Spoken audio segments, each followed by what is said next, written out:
Hello guys, हामी चाहिँ आज चैते दशैं स्पेसल हामी चाहिँ आज भित्रीकोट आइसकेका छौँ। आएर पनि हामी उता भित्रीकोटको चाहिँ पार्क चाहिँ हामी चढेर हेरेर हामीले चाहिँ अवलोकन गरेर आइसकेका छौँ। अहिले चाहिँ हामी चाहिँ दरबारतिर जाँदैछौँ, भित्रीको दरबारतिर। हामी हाम्रो पहिले राजा बसेको ठाउँ भन्ने प्युठानको राजा बसेको ठाउँ भित्रीकोटको दरबार हेर्न जाँदैछौँ। हेरौँ कस्तो छ, के कस्तो रहेछ हेरौँ।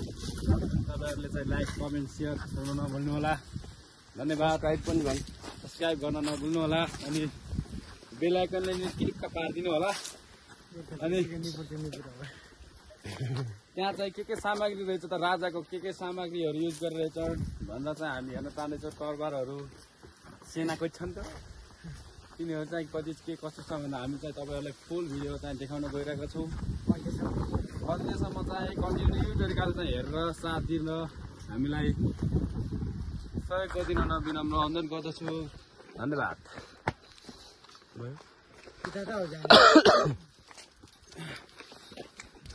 थोरै थोरै काली होस् खलङ्गा देखेको लाग्दैन नि यो चाहिँ खलङ्गाको बजार है। टिकुरी हो यो खलङ्गा बजार। यो चाहिँ टिकुरी